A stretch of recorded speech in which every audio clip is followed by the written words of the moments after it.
Hello guys, कैसे हो आप सब लोग। मैं बहुत अच्छा हूँ और उम्मीद करता हूँ आप सब भी मेरी तरह बहुत अच्छे ही होंगे। तो चलिए आज का टॉपिक स्टार्ट करते हैं। A man sold 2 articles at ₹99 each. In one he gains 10% and in other he loses 10%, find total loss. एक इंसान ने 2 आर्टिकल बेचे, दोनों 99 रुपए के बेचे। एक में उसको 10% का फायदा हुआ, एक में 10% का नुकसान हुआ। आप बताओ लॉस कितना है। अब आपको समझ आएगा कि मैंने आपको ये क्यों कहा था कि आपको दोनों तरीके पता होने चाहिए। देखो हम दोनों तरीके से करेंगे। पहले करते हैं हमारे पहले वाले तरीके से। CP SP 10% का मतलब 1/10 होता है, 10% का फ्रैक्शन। पहले आर्टिकल पे क्या हो रहा है, फायदा हो रहा है, 10 से 11 हो रहा है।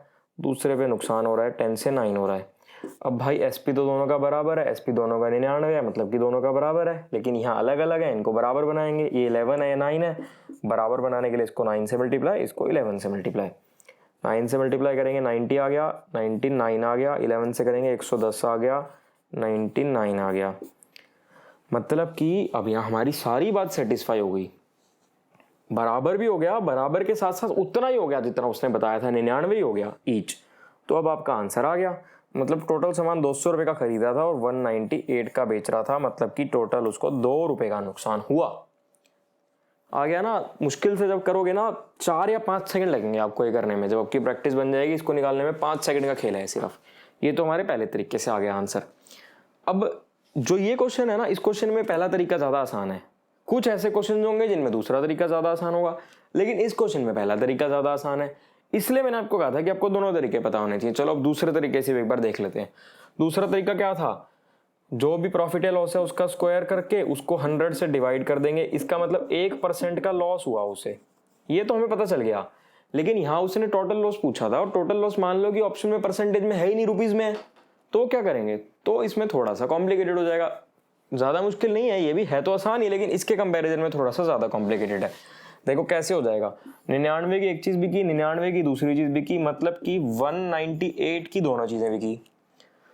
1% का लॉस हुआ, मतलब कि ये 99% होगा ना भाई। अगर 100 CP था और 1% का लॉस होने पे 99 SP आता है ना, मतलब ये 99% होगा। तो हमें इसमें 1% बताना है। अगर 99% 198 है तो 1% 198 अपॉन में 99 यानी कि 2 होगा। ठीक है, दूसरे तरीके से भी आ गया। ऐसा नहीं है कि कोई क्वेश्चन नहीं निकलेगा, क्वेश्चन सारे निकल जाएंगे दोनों ही तरीके से। बस आपको ये जज करना पड़ेगा कि कौन से क्वेश्चन में पहला तरीका लगा और कौन से में दूसरा। जो ये पहला तरीका है ये कुछ क्वेश्चन में ज़्यादा इजी रहता है। आप देख लेना आपको कौन सा इजी लगता है। एक और बहुत इंपॉर्टेंट बात, आप सब लोग मॉक टेस्ट के बारे में पूछ रहे थे, मैंने उसके लिए वीडियो बना रखी है, आप जाकर देख सकते हो। टेक्स्ट बुक का मॉक टेस्ट अगर आप लोग पूरे साल का सब्सक्रिप्शन खरीदते हो तो आपको सिर्फ 299 का पड़ेगा, और अगर मेरा कूपन कोड MG10 लगाओगे तो 30 रुपये का डिस्काउंट मिलेगा। इसमें आपको ऑलमोस्ट हर कॉम्पिटेटिव एग्जाम्स के मॉक टेस्ट मिल जाएंगे। इसमें आपको 17,000 से भी ज्यादा मॉक टेस्ट मिलेंगे। आप जाकर लगा सकते हो, एक बार लगा कर देखो और मुझे बताना आपको कैसा लगा। ये क्वेश्चन कह रहा है man sells an article at 15% profit if he had purchased the article at 5% more and sold it at ₹6 more, he would have gained 10%. Find CP. एक आदमी है, वो 15% प्रॉफिट पे किसी सामान को बेच रहा था, लेकिन अगर उसने उसी सामान को जिस रेट पे पहले खरीद रहा था उससे 5% ज़्यादा पे खरीदता, और जिस रेट पे पहले बेच रहा था उससे 6% और ज़्यादा पे बेचता, तो उसे और 10% का फ़ायदा होता। तो CP बताओ। अभी करते हैं इस क्वेश्चन को। और एक और चीज़ है, बहुत सारे लोगों के ना कमेंट्स आ रहे हैं, बहुत सारे लोग कह रहे हैं कि इंग्लिश की सीरीज़ लेके आओ, इंग्लिश पढ़ाओ, वोकैब सीरीज़ लेके आओ। तो मैं आपको बता दूँ कि इंग्लिश की और वोकैब की वीडियो जो है वो ऑलरेडी अंडर प्रोसेसिंग है। बहुत सी वीडियोस बन चुकी हैं और बहुत जल्दी वोकैब सीरीज़ आ जाएगी। वोकैब सीरीज़ को ज़रूर देखना, आपके लिए बहुत ज़्यादा फ़ायदेमंद रहेगी वो। बहुत सारे लोगों को जो वोकैब याद करने में दिक्कत आती है ना, 1000 2000 3000 वर्ड कैसे याद करोगे यार, याद होते भी नहीं। याद करोगे ना उन जुगाड़ से, आप देखना बहुत मज़ा आएगा आपको याद करना नहीं पड़ेगा, याद हो जाएगा आपको। और एक और चीज़, मैं ये जितने भी क्वेश्चंस आपको शॉर्ट ट्रिक से करवा रहा हूँ, मेथड से करवा रहा हूँ, मैं बहुत ज़्यादा क्वेश्चंस नहीं करवाना चाहता आपको, मैं हर टाइप करवाना चाहता हूँ। मतलब जितने भी टाइप हैं, जितने भी कॉन्सेप्ट हैं, वो सब आपके सामने आ जाएँ, ताकि एग्जाम में कोई भी कॉन्सेप्ट आए वो आप ना भूलो। बाकी बुक तो आपने प्रैक्टिस करनी ही करनी है। यहाँ से पहले मेरी वीडियो देखनी है, इसके नोट्स बनाने हैं, इसमें सारी टाइप कवर हो जाएंगी, कोई टाइप नहीं छोड़ूंगा मैं।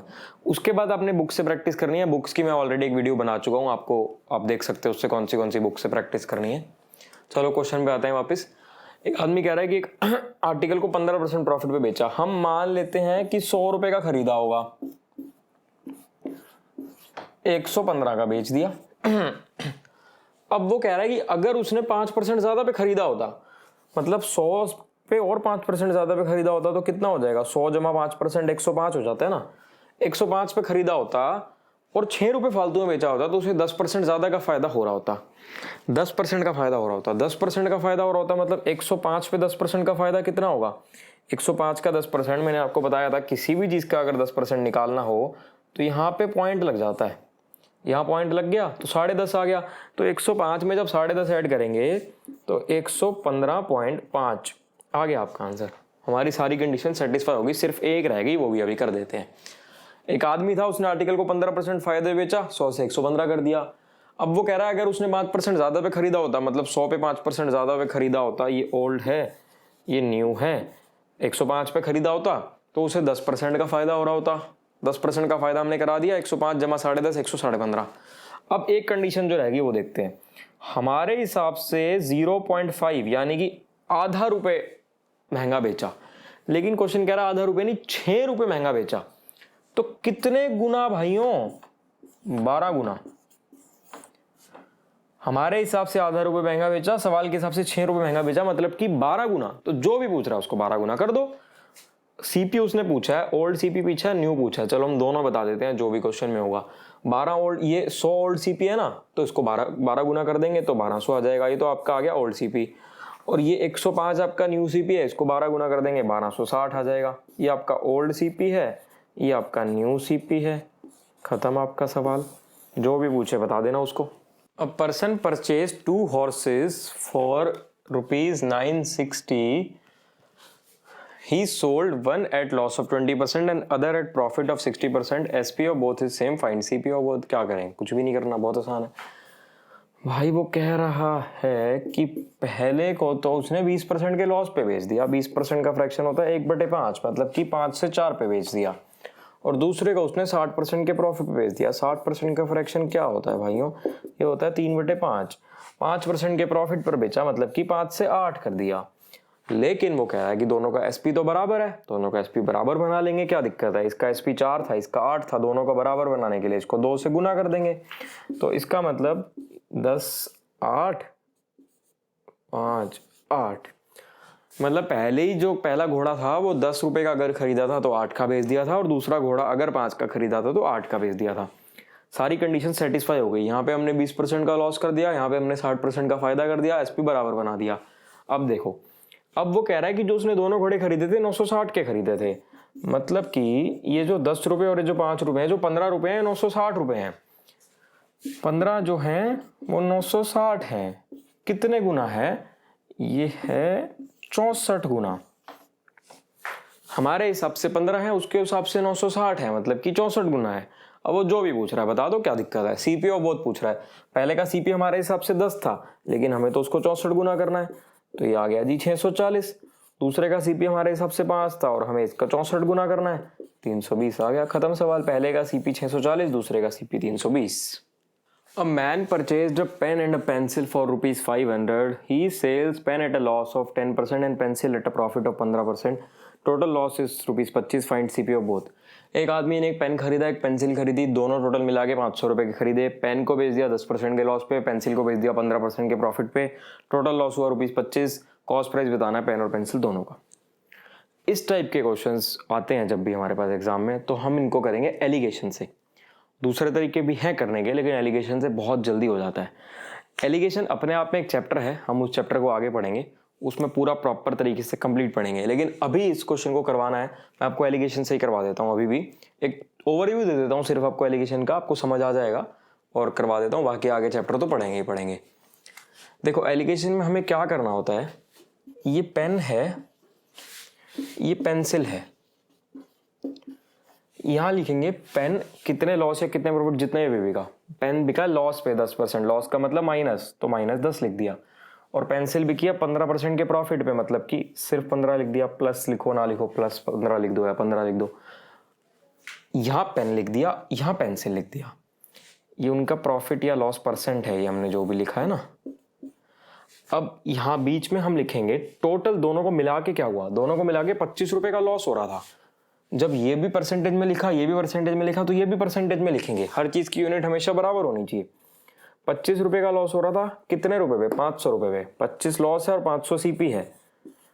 परसेंटेज निकालने के लिए इंटू 100, मतलब कि 5% का लॉस हुआ उसको टोटल, तो इसको -5 लिख देंगे क्योंकि 5% का लॉस है।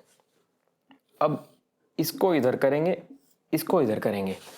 अब हमें क्या करना होता है, इसमें जो भी बड़ी क्रॉस लेना होता है। सबसे पहले तो इन दोनों में से बड़ी वैल्यू क्या है? 15 में से और -5 में से बड़ी वैल्यू क्या है? 15 ही है ना। तो बड़ी वैल्यू में से छोटी को माइनस कर दो, मतलब कि 15 माइनस -5। अब ये माइनस और माइनस तो प्लस हो जाएगा, यानी कि ये 20 हो गया। यहाँ हमने 20 लिख दिया। अब -5 और -10 में बड़ी वैल्यू कौन सी है? -5 बड़ी है दोनों में से, तो बड़ी में से छोटी को माइनस कर दो। ये -5, ये माइनस माइनस प्लस हो गया, यानी कि ये 5 आ गया। ये आ गया जी 5। अब हमारा सवाल हो गया ख़त्म। आपको एक बार दोबारा बताता हूँ हमने किया क्या है, फिर समझाऊंगा ऐसा क्यों किया। पेन लिया, पेंसिल लिया, पेन को लॉस हो रहा था 10% का, -10 लिख दिया। पेंसिल को प्रॉफिट हो रहा था 15% का, +15 लिख दिया। दोनों को मिला क्या हो रहा था? 25 रुपये का लॉस हो रहा था। 25 रुपये का लॉस हो रहा था 500 रुपये, क्योंकि 500 सीपी है। परसेंटेज में निकाला, 5% लॉस आ गया, -5। क्रॉस किया, -5 और 15 में से 15 बड़ा है, तो 15 में से माइनस करेंगे -5 को, तो 20 आ जाएगा। -5 और -10 में से -5 बड़ा है, तो -5 में से -10 को अगर माइनस करते हैं तो +5 आ जाता है। अब ये रेशो आ गई। एलिगेशन में हमेशा रेशो आती है, इसीलिए ये कारण होता है कि एलिगेशन को हम रेशो एंड प्रोपोर्शन चैप्टर की बात पढ़ते हैं। अब इस रेशो को हम काटा पीटी भी कर सकते हैं। 4:1 रेशो आ गई।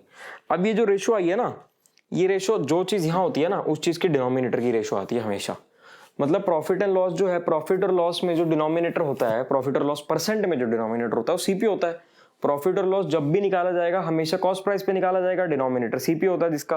तो ये सीपी की रेशो आ गई, मतलब कि 4x पेन की सीपी है और पेंसिल की सीपी है x, लेकिन दोनों का टोटल सीपी तो 500 था, मतलब कि 5x 500 था। 5x 500 है, मतलब कि x 100 आ गया। जो पूछ रहा है बता दो। दोनों का सीपी पूछ रहा था। पेन का सीपी 4x है, 4x x हमें पता चल गया 100 है, तो 4x 400 हो जाएगा। पेंसिल का सीपी x है, हमें पता ही है 100 है, खत्म सवाल। यही चीज होती है एलिगेशन में, सिर्फ और सिर्फ इसी पे बेस्ड क्वेश्चन होते हैं एलिगेशन चैप्टर में। हम आगे पढ़ेंगे चैप्टर में, आपको जरूर करवाऊंगा, लेकिन मैंने आपको ओवरव्यू दे दिया आपका। प्रॉफिट एंड लॉस में भी जितने भी क्वेश्चन आएंगे इस टाइप से हो जाएंगे एलिगेशन के। अगर आपको हमारी ये वीडियो अच्छी लगी हो तो हमारी वीडियो को लाइक करें, चैनल को सब्सक्राइब करें, अपने फ्रेंड्स के साथ शेयर करें और हमारे चैनल के साथ जुड़े रहें। और हाँ, कमेंट करना ना भूलें। Thank you.